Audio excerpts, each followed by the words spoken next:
Hola, hola, muy buenos días, buenas tardes o buenas noches. Le habla Luis Luker, aquí deseándoles bendiciones a todos y cada uno de ustedes. Bueno, en esta oportunidad vamos a continuar con las lecciones de Hermenéutica 2. Bueno, en este caso en particular, hoy llegamos a la lección número 8. Hoy finalizamos Hermenéutica 2, ¿verdad?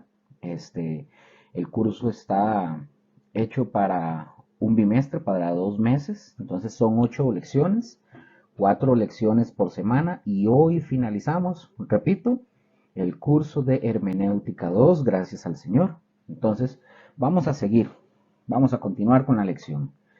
Y como dije, vamos a seguir, nos habíamos quedado en la lección anterior viendo las figuras de relación. Y vimos, o ya habíamos visto, la sinécdoque y la metonimia. Ahorita vamos a empezar otro tipo de figuras, que en este caso es figuras de índole personal. Es lo que vamos a ver hoy, figuras de índole personal. Y como número uno, para no hacer más largo el tema, vamos a ver la primera para que la apunten, lo que son figuras de índole personal. La primera, la personificación o la prosopopeya. Como número uno es la personificación o la prosopopeya. ¿Qué es la prosopopeya? Bueno, consiste en atribuir características o acciones propias de personas a seres que no lo son o cosas que no son personas. Perdón. Pero esta tiene la idea de mostrarnos una verdad clara de algo conforme al contexto de lo que nosotros estamos estudiando. Ok, voy a explicar esto. No vayan a confundir, por favor, la personificación o la prosopopeya con los antropomorfismos. Recordemos que los antropomorfismos se refieren solamente a Dios, en ese caso, que son darle características humanas de cosas, ¿verdad? La personificación son características de hombres a seres o cosas que no son humanas. Pero aquí Dios no tiene nada que ver en este punto con lo que tenga que ver con Dios, los antropomorfismos. Es otra cosa totalmente distinta, que tiene que ver directamente con Dios. Y para que no confundamos, repito, no se les llama personificación, ojo, no se le llama personificación al tema, a lo que tenga que ver directamente con Dios, a las cosas de Dios que relacionan, por ejemplo, la mano de Dios, el rostro de Dios, la boca de Dios, los ojos de Dios, los pies, etcétera. Todo eso tiene que ver con antropomorfismos, que son hebraísmos, eso ya lo habíamos visto. Esta figura de la personificación o la prosopopeya es muy, pero muy común en el Antiguo Testamento, sobre todo los textos de carácter poético. Incluso en varios textos vamos a encontrar particularmente los textos de carácter poético. Ahora, existen textos que nosotros vamos a ver en algunos donde la personificación es múltiple, es decir, que es de varias veces, no en una sola cosa, son varias cosas. Y para ejemplificar esto que acabo de mencionar, vamos a ver Salmo 114, versículo 3, y fíjense cómo aparece la personificación. Yo les recuerdo a todos los que están escuchando y anotando, yo ya tengo todos los textos, ¿verdad? Bíblicos, entonces yo voy directo a leer el texto. Yo lo menciono para que ustedes tengan cuál es el texto bíblico. Dijimos que era Salmo 114, versículo 3. Dice el Salmo 114, verso 3, dice, el mar lo vio y huyó, el Jordán se volvió atrás. Ahí es muy fácil encontrarlo y verlo. Pareciera que nos está hablando, por ejemplo, que el mar tiene ojos y que tiene pies, porque nos está hablando de ver y de huir, y del Jordán, ¿verdad? Nos está hablando como que si fuera un ser o una persona que va hacia atrás o que se volvió para atrás, como que si tuviera pies o piernas. Y yo preguntaría, ¿el mar tiene pies o piernas? ¿O tiene ojos? O sea, no, sabemos que no. O sea, ¿cuál es la idea del texto en esto que se está diciendo. La idea de este texto es demostrarnos, de acuerdo, o repito, de acuerdo al contexto de lo que se está hablando, es demostrarnos la salvación de Dios que está registrada en ambos casos. Porque vamos a ver, porque si ustedes se fijan por un lado, ojo con esto, si ustedes se fijan por un lado, habla del mar y por otro lado habla del río Jordán. Y si ustedes no han, vamos a ver, si ustedes no han estudiado estas dos cosas o estos dos eventos, a lo mejor ni siquiera se van a recordar o a qué se refiere cuando está mencionando el mar lo vio y huyó y luego dice el Jordán se volvió atrás. Si ustedes no han estudiado ese tema de estas dos cosas o estos dos eventos, como dije, no se van a acordar. Por ejemplo, por un lado, habla del mar abriéndose. ¿Cuándo? Cuando los israelitas fueron liberados de los egipcios, cuando fueron sacados de Egipto y se abrió el mar para que los hebreos pasaran en medio de él. A eso se está refiriendo en cuanto al mar, ¿verdad? El texto de Salmos. Y el río Jordán se refiere cuando Josué iba a entrar o iba a llegar a Jericó, a la ciudad de Jericó, para tomarla. Fue una de las primeras ciudades que se tomaron en posesión. Y para poder llegar allá tenían que cruzar el río Jordán. El río Jordán, Dios también lo abrió en esa ocasión, lo abrió de una manera diferente. Aquí Dios les dice a los sacerdotes que cargaran el arca del pacto y cuando los pies de los sacerdotes entraran en el agua y ellos por delante, y el arca, ¿qué hacía el arca? El arca representa la presencia de Dios. Entonces, ¿qué hacía? Que cuando ellos pusieran el pie, el río se iba a abrir y el río se abrió. Ellos tenían que creer lo que Dios les estaba ordenando que hicieran. Entonces, cuando ellos entraron creyéndole a Dios, ¿qué pasó con el río Jordán? El río Jordán se abrió y es a lo que se está refiriendo el texto que acabamos de leer. Entonces, nosotros dijimos que aquí se refiere al mar porque fueron librados de los egipcios cuando salieron, ¿verdad? De Egipto, los hebreos, y como testigo al mar, aunque el mar, bueno, sí, en realidad sí, pero de esa manera es como lo está mencionando el texto. Vamos a ver, sí, él pone como testigo, digamos, al mar y lo pone de esta manera. Ahora, el río Jordán que abrió paso a la conquista de la tierra de Canaán y quedando atrás, eso quiere decir es una vida, quedando atrás una vida en el desierto, de eso es lo que nos está hablando. Una vida de los israelitas en el desierto.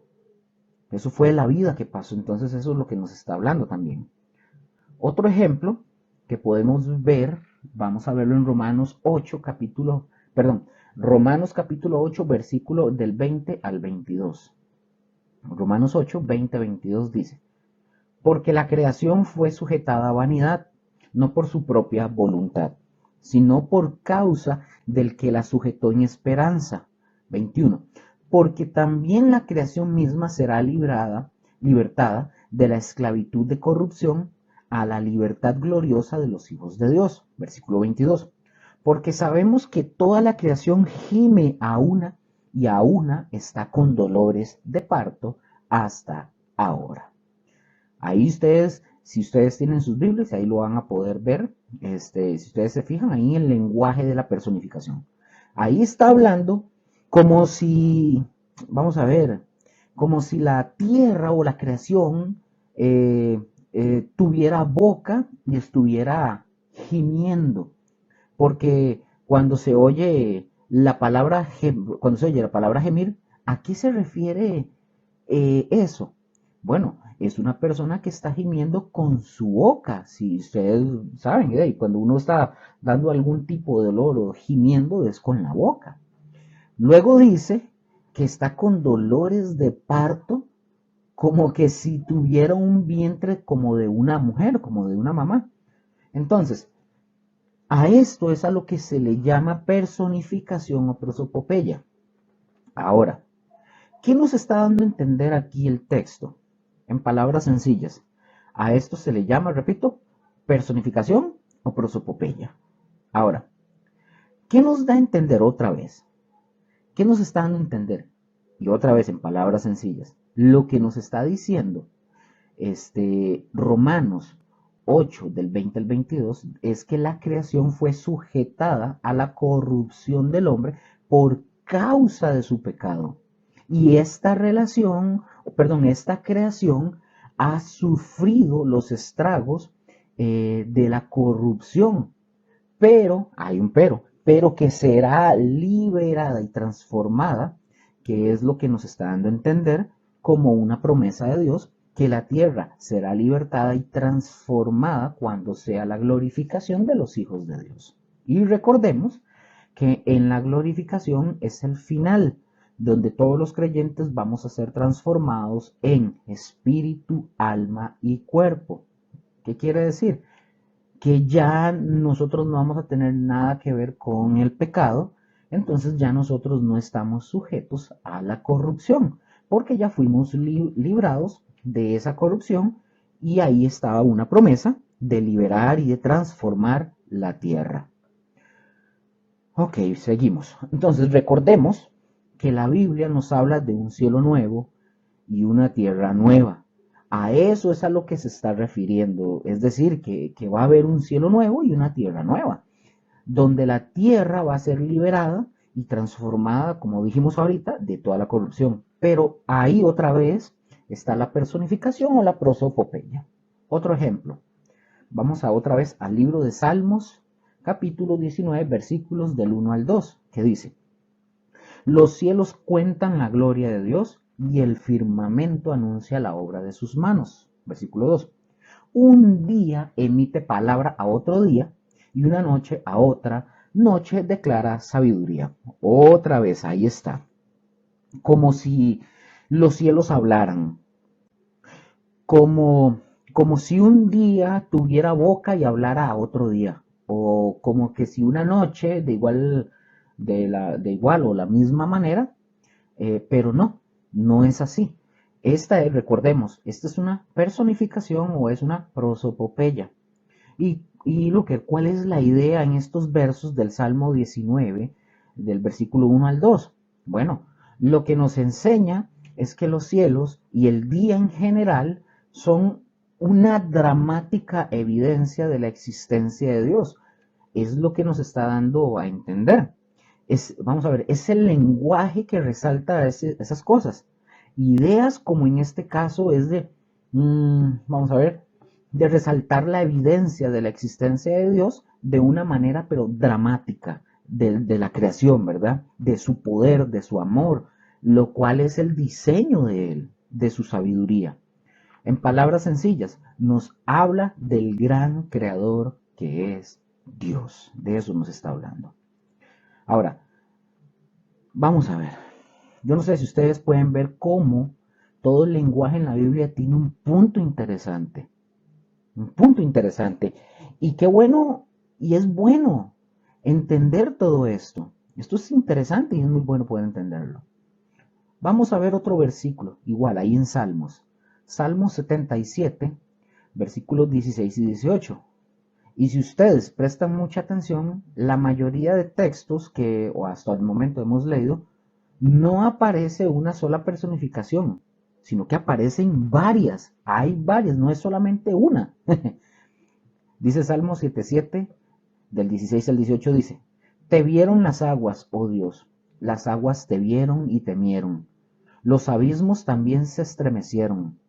Las nubes echaron inundaciones de aguas, tronaron los cielos y discurrieron tus rayos. Versículo 18. La voz de tu trueno estaba en el torbellino. Tus relámpagos alumbraron el mundo. Se estremeció y tembló la tierra. Ok, ahí está todo el lenguaje de lo que es la personificación y la prosopopeya, ¿verdad? Nuevamente. Cuando nosotros leemos la Biblia, nosotros tenemos que entender esto. Cuando nosotros encontramos este tipo de lenguaje, nosotros debemos identificar que es una personificación o una prosopopeya.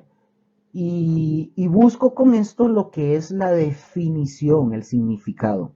Ahora, ¿qué nos quiere decir aquí el Salmo 77, versículos 16 al 18?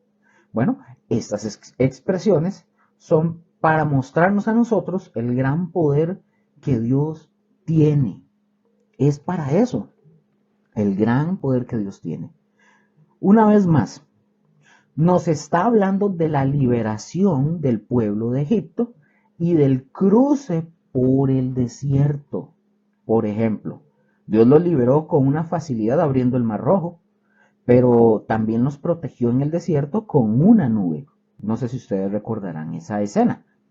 Una nube, imaginen cómo es el sol en el desierto, ¿verdad? Es terrible, yo supongo, si ya uno cuando está en la playa y el sol lo quema a uno es terrible.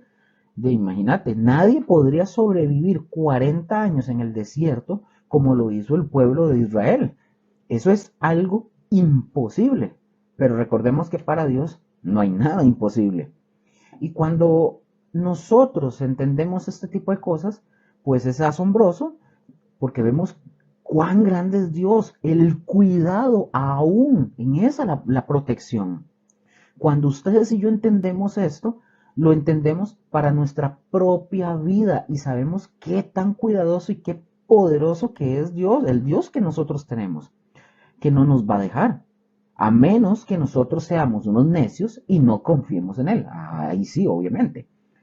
Pero aquí nos está hablando de protección, nos habla de cuidado con ese poder que Dios tiene. De eso nos habla. Otro ejemplo, el profeta Isaías, capítulo 55, versículo 12, dice: porque con alegría saldréis y con esperanza, vamos a ver, sí, porque con alegría saldréis y con paz seréis vueltos.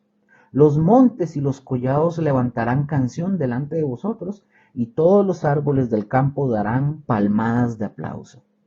Es fácil encontrarlo y detectarlo, es verdad, el lenguaje.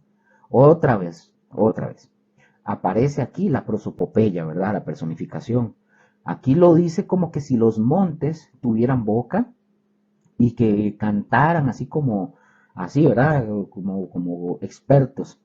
O como que si los árboles también tuvieran manos y pudieran aplaudir como lo hacemos nosotros. Ahora, ya ustedes ya saben cómo se llama este lenguaje.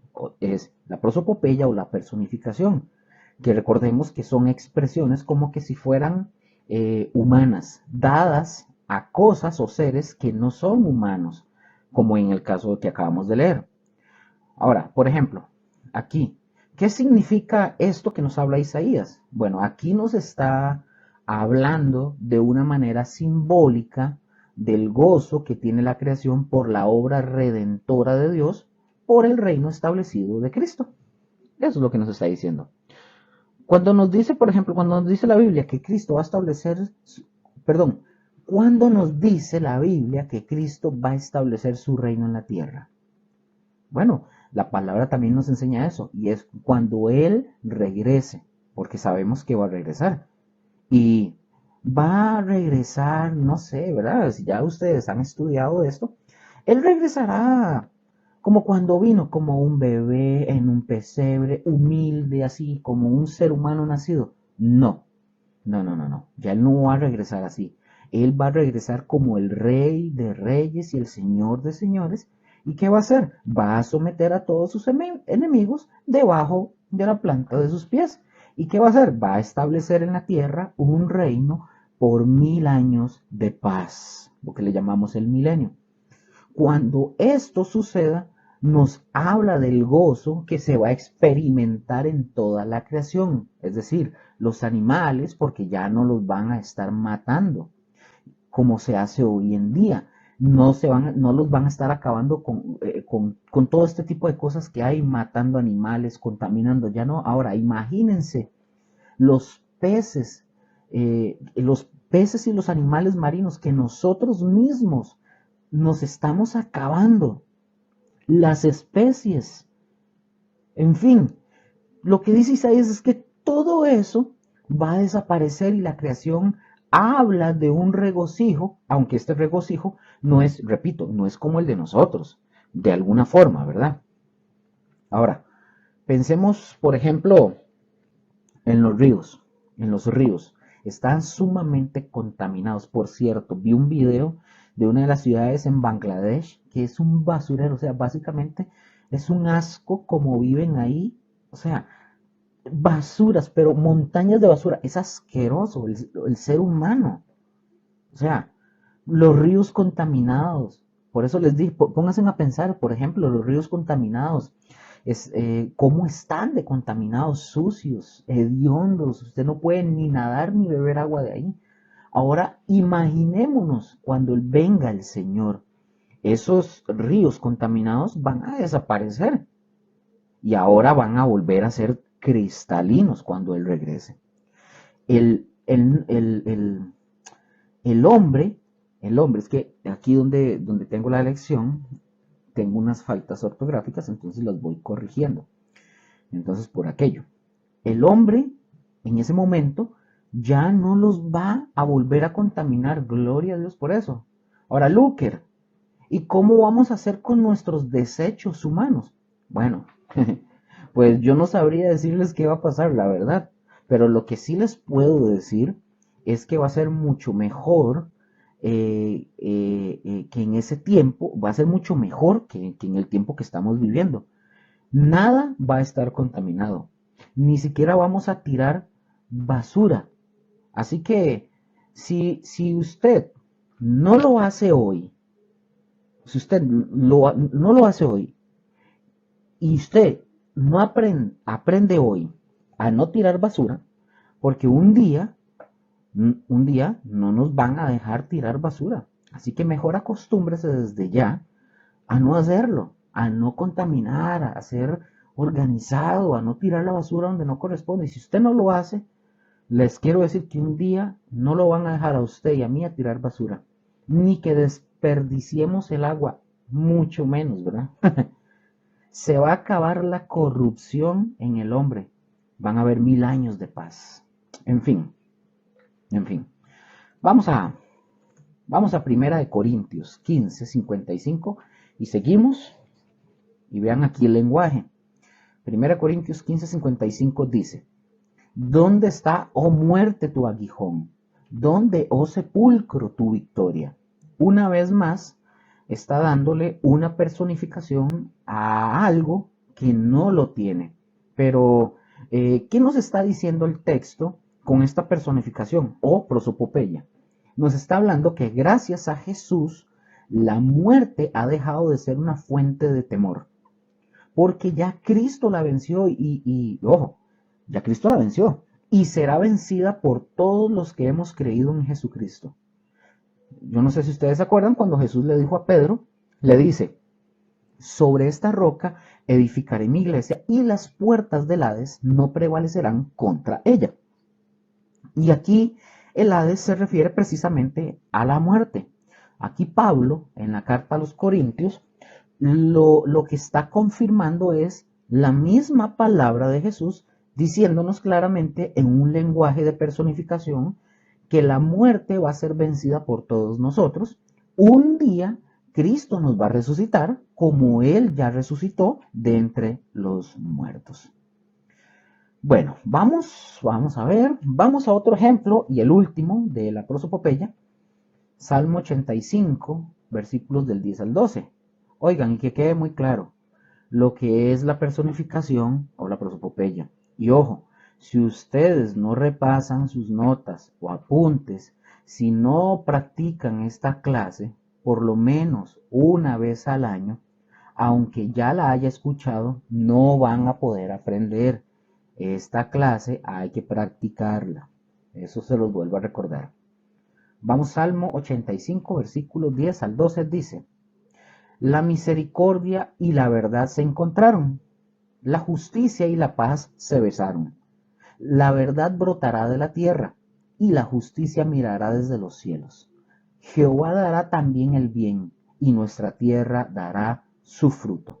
Imaginemos a alguien que está leyendo este texto, donde lee y dice: la justicia y la paz se besaron. Que alguien lo esté leyendo. No va a faltar, ¿verdad?, los que tienen una mente sucia, ¿verdad? Y digan cosas que no tienen nada que ver con esta idea, ¿verdad? Que van a pensar sus cosas. Y ojo, no interpreten este tipo de cosas, porque recuerden que esto se llama personificación o prosopopeya. Ese es el lenguaje que nosotros estamos observando. El tipo de lenguaje es figuras de índole personal. Entonces, ¿qué significa aquí? ¿O qué nos quiere decir este tipo de lenguaje aquí en este texto? Bueno, nos está tratando de decir, si ustedes y yo prestamos atención y recordemos que yo nada más estoy usando los ejemplos de los textos, pero yo les doy la respuesta porque uno lo va viendo y va analizando conforme al contexto. Y acuérdese que el contexto es lo que yo les estoy diciendo. Ahora, lo que nos está diciendo aquí es que las promesas de misericordia de Dios tienen su cumplimiento porque están basadas en la verdad de Dios. Un Dios, ¿cómo es Dios? Un Dios inmutable, es decir, que no cambia. Y si Dios no cambia, la verdad de Dios no cambia. Pues obviamente que no.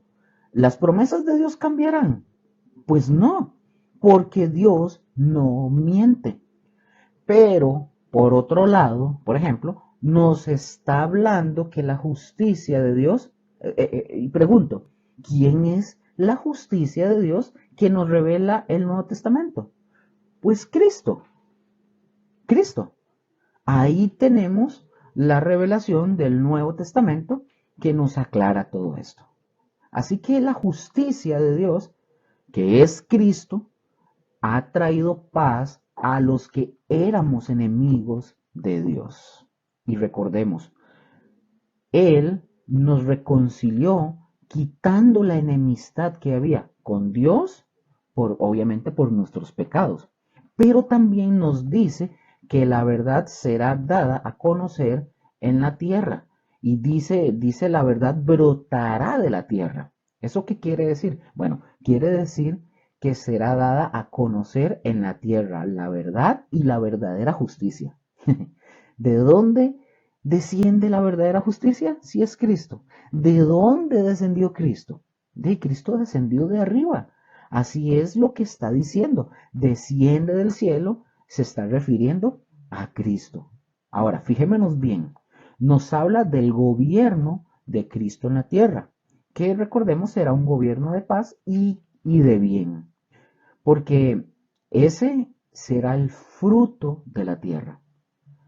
Si, vamos a ver, si la verdad es predicada en la tierra, bueno, el mismo Cristo dijo, yo soy el camino, Jesús dijo, yo soy el camino, la verdad y la vida. Entonces, Cristo es la verdad, pero también es la justicia de Dios. Por eso dice claramente, ahorita que lo estábamos leyendo, dice claramente, la justicia y la paz se besaron. ¿Y por qué? Porque es un resultado de la otra, o sea, la justicia. La justicia. La justificación de Cristo en nuestras vidas dice Romanos 5.1. Justificados, pues, por la fe. Tenemos paz para con Dios por medio de nuestro Señor Jesucristo. Yo no sé si ustedes pueden ver cuál es el resultado de la justicia y de la verdad y qué es lo que traen. ¿Qué traerán? Pues traen paz. Una paz que primeramente la experimentamos con Dios. Y luego esa paz, ¿con quién se verá reflejada? Esa paz se va a ver reflejada. Si ya tenemos paz para con Dios, esa paz nosotros la vamos a reflejar para con el prójimo, es decir, con las personas.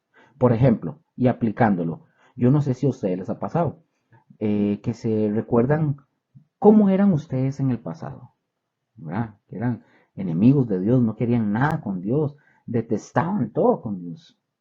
Así éramos nosotros si recordamos cómo éramos en el pasado. Y bueno, vamos a ver. Otro punto más de lo que es las figuras de índole personal. Ya aquí vamos a terminar con el tema de la personificación o la prosopopeya. Vamos a otra figura de índole personal. Y esta no se va a llamar personificación, pero escuchen algo, y esta es un poco más compleja. necesito que presten atención porque es un poquito más difícil y les tengo que reconocer que incluso a mí me cuesta todavía en ciertas cosas. Y no lleva el nombre de personificación. Y repito, tiene un cierto parecido. Y esta se tiene el nombre o lleva por nombre como la apóstrofe. La apóstrofe. Y repito, pongan atención porque esta sí es un poco más compleja. Puede ser que hayan personas que la comprendan más fácil, pero sí es un poco compleja, incluso para mí. La apóstrofe. Esta, la apóstrofe, es una figura que es también de índole personal. Y espero que ustedes vayan dándose cuenta el tipo de figuras de lenguaje que nosotros estamos encontrando en la Biblia. Por eso nosotros lo dividimos de esta manera. Bueno, Luker, ¿qué es la apóstrofe? Ojo con esto. Voy a hacerlo lento y lo voy a repetir. ¿Qué es la apóstrofe? Es la interrupción del discurso para dirigirse a una persona o una cosa personificada. Ojo con esto. Es la interrupción del discurso para dirigirse a una persona o cosa personificada. Lo voy a repetir una vez más.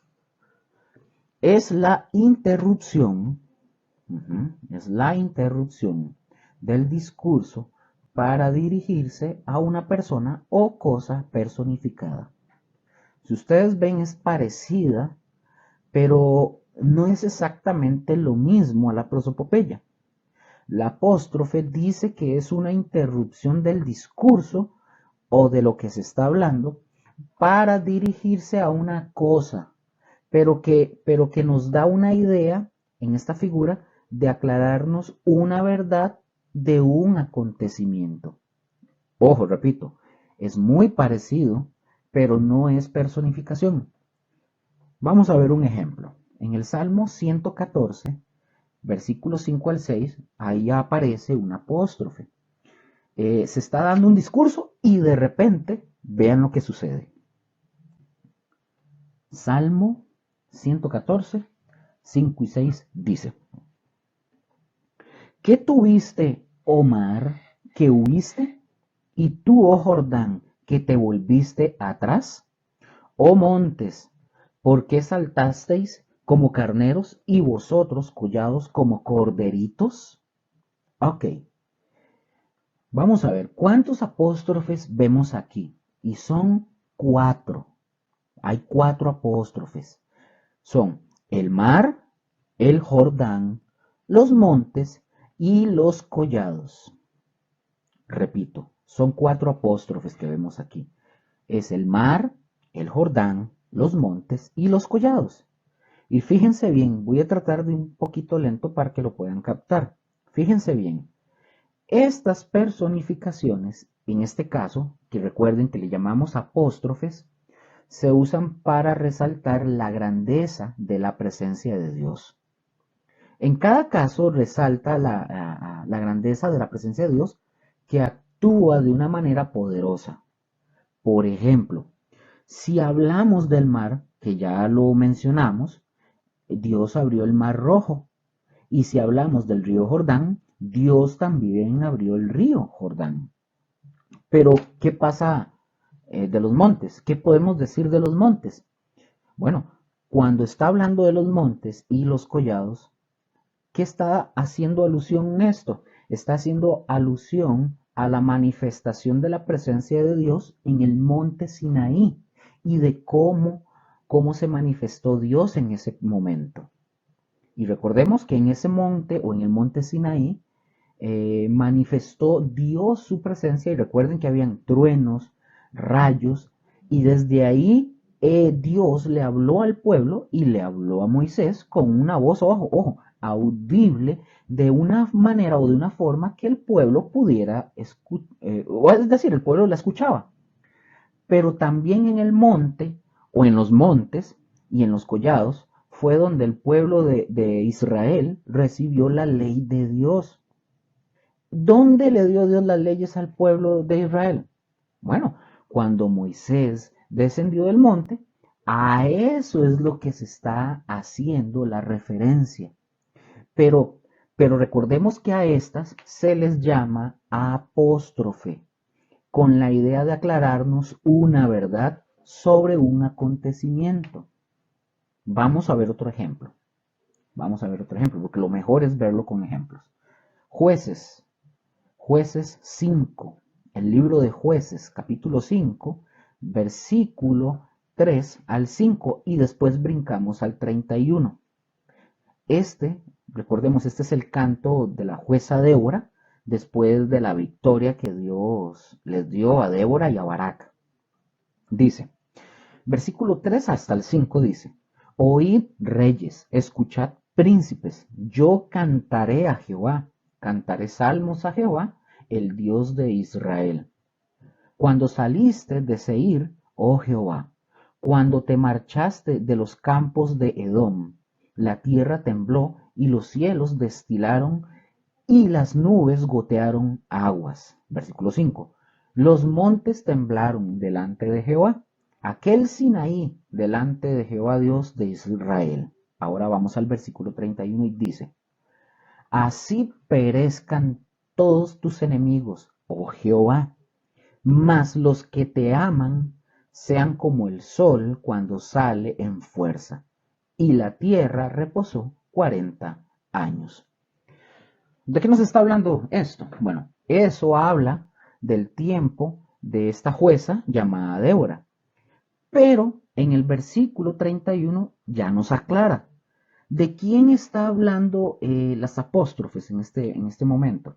Bueno, está hablando en este caso, nos está mostrando la gloriosa victoria que Israel obtuvo por Dios ante las otras naciones y lo que Dios provocó en sus enemigos. ¿Y qué fue lo que provocó en sus enemigos, Luker? Y provocó temor, temblor, que es como lo mencionaron aquí las apóstrofes, cuando está diciendo claramente que la tierra tembló y que los cielos destilaron, que las nubes gotearon agua, que los montes temblaron delante de Jehová, se está refiriendo a las naciones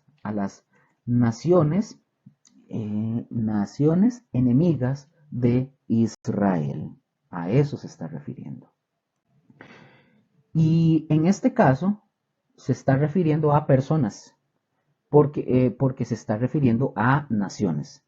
Pero usa las apóstrofes para referirse, en este caso, a las naciones enemigas. Y recordemos el contexto. Antes de la jueza Débora, siempre vamos a encontrar nosotros en el libro de los jueces esto, que dice siempre dice esto. Y los hijos de Israel hicieron lo malo ante los ojos de Jehová. Y luego, ¿qué pasaba cuando sucedía eso? Luego Dios los castigaba con una nación o varias naciones, pero en este caso, ahora que estábamos leyendo, eran varias, que se juntaron y llevaron al pueblo cautivo, etc. Pero luego, ¿qué pasaba? El pueblo de Israel se arrepentía y clamaba a Dios. El pueblo pedía perdón a Dios. ¿Y qué hacía Dios? Dios les levantaba un juez. En este caso, fue la jueza Débora. Y Barak, recordemos si ustedes ya leyeron, Barak no quiso ir a la pelea sin Débora. Y bueno, y ya después vemos la historia que sí, Débora fue. Entonces, el crédito fue para Débora, la jueza.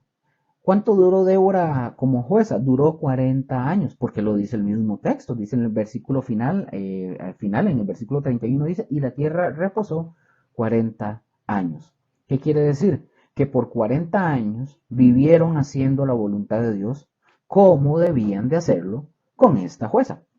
Pero luego pasaba el tiempo de la jueza y volvían otra vez a hacer lo malo. Y así pasa, oigan, así pasa de verdad.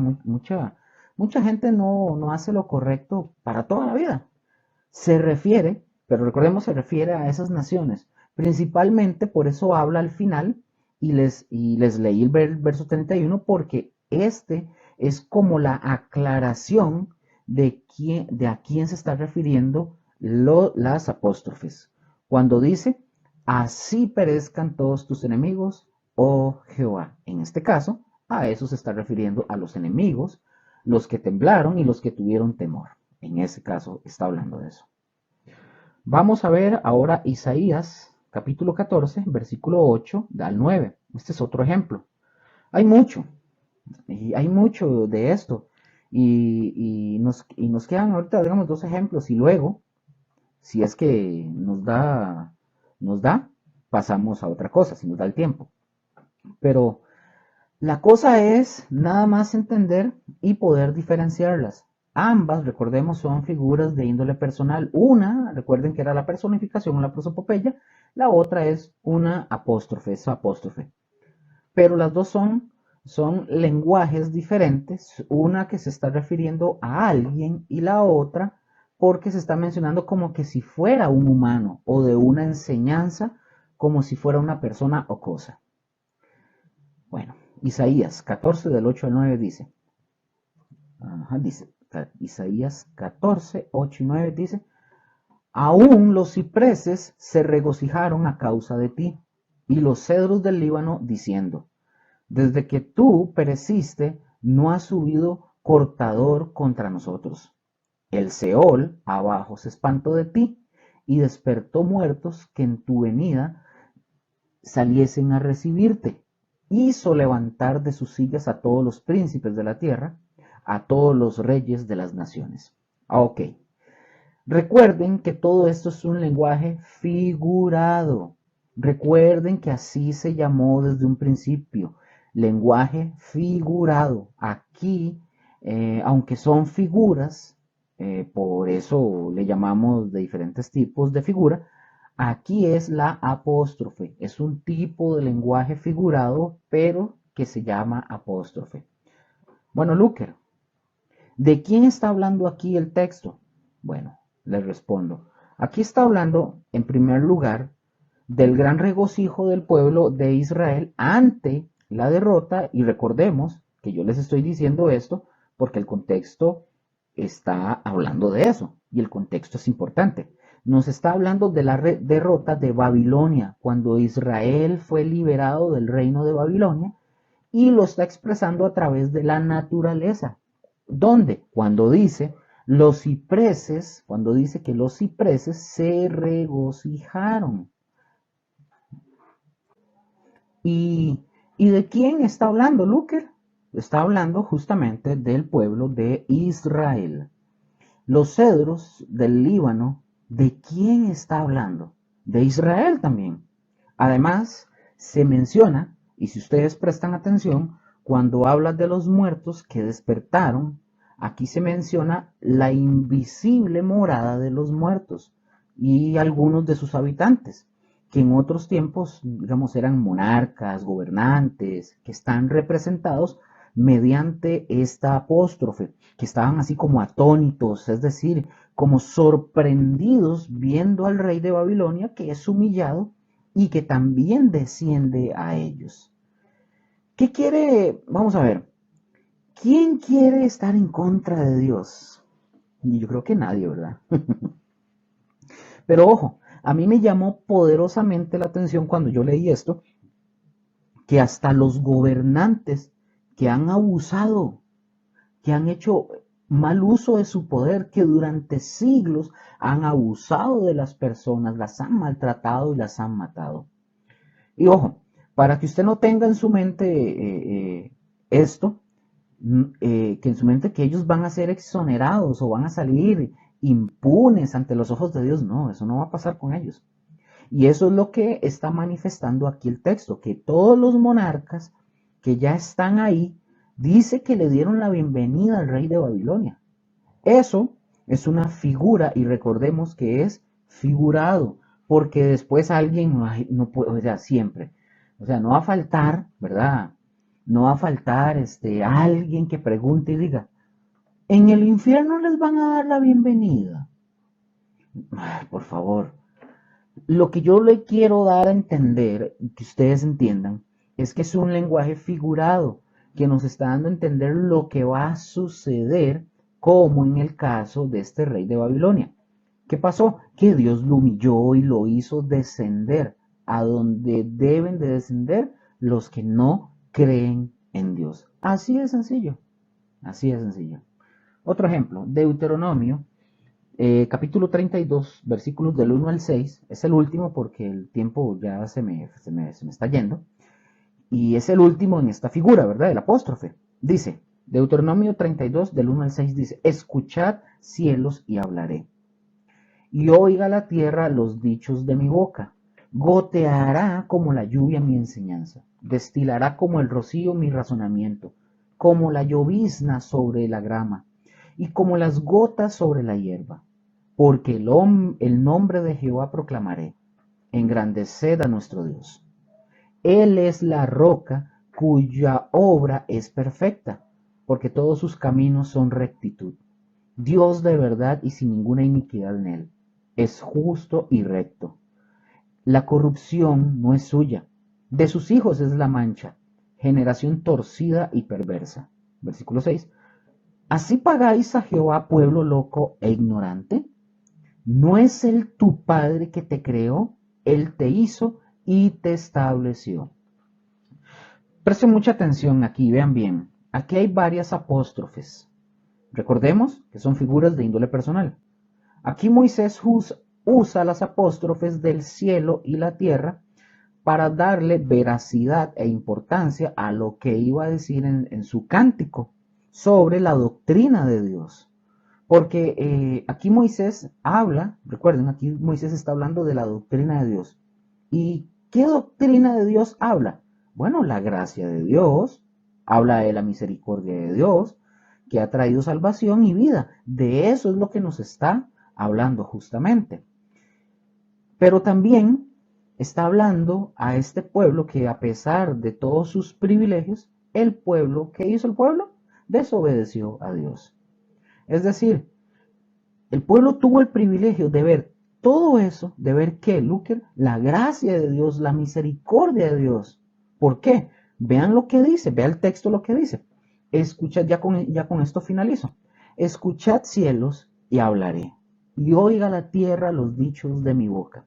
Goteará como la lluvia mi enseñanza, destilará como el río mi razonamiento, como la llovizna sobre la grama, y como las gotas sobre la hierba. Ok, todos estos son apóstrofes que tienen que ver con la gracia y la misericordia de Dios, pero también al final habla de que este pueblo era un pueblo ignorante y que este pueblo nunca entendió de verdad quién era su Dios. Nunca lo entendió, nunca. Y mis hermanos, yo espero que no nos pase así, que no nos pase así a nosotros, como le pasó al pueblo de Israel. Mis hermanos, finalizamos con la clase de Hermenéutica 2. Terminamos ya el curso número 2 de Hermenéutica y muy agradecido con todos y cada uno de ustedes. Y yo espero, como les dije, que sigan aprendiendo y seguimos hasta donde el Señor lo permita. Vamos a seguir con otras lecciones. Pronto también vendrá Hermenéutica 3 con otros temas también importantes que debemos de conocer. Eh, en Hermenéutica 3, nada más como para poder darles un pequeñito adelanto, aquí que lo estoy buscando para que sepan qué iríamos a estar viendo en las siguientes lecciones. Eh, Vamos a ver en el siguiente curso de Hermenéutica 3, vamos a ver todo lo que es el lenguaje figurado, vamos a ver los que son los pasajes paralelos y paralelismos, vamos a ver las parábolas, la tipología, etcétera, para luego brincar al otro curso de Hermenéutica 4. Y en hermenéutica nada más lo que quiero es que ustedes lo tengan y vean que vamos a ver bastantes cositas, vamos a aprender mucho, de verdad hay que verlo. Vamos a ver puntos a considerar de los libros proféticos y poéticos, también puntos para poder interpretar el libro de Cantar de los Cantares, por qué es importante el estudio de la Biblia. Vamos a ver, vamos a retomar ciertas cositas con la observación general, la específica, todo eso para ir recordando ciertas cositas y poder no quedarnos así, ¿verdad? Como olvidándonos el por qué es el importante el estudio de la Biblia, la formación de la Biblia, cosas que tal vez ya hemos visto, pero que se necesitan. que se necesitan y que, repito, como yo les dije, la hermenéutica es algo en lo que vamos a estar siempre, la vamos a ocupar siempre, siempre. Y los otros cursos, además de este, están los otros que ya están en el canal, las falsas doctrinas, los fundamentos de la doctrina, teología sistemática 1, homilética 1, que también ya queda una lección para finalizarlo también, etcétera. Ahí los van a poder ver. Mis hermanos, de verdad les agradezco. Espero que el Señor les continúe bendiciendo. Estudien, estudien, prepárense, no dejen de aprender, porque para que seamos obreros bien preparados, no con conocimiento, no solo es el conocimiento, es estar bien preparados. Mis hermanos, el Señor me los bendiga y los guarde. Les amamos un montón. Bendiciones.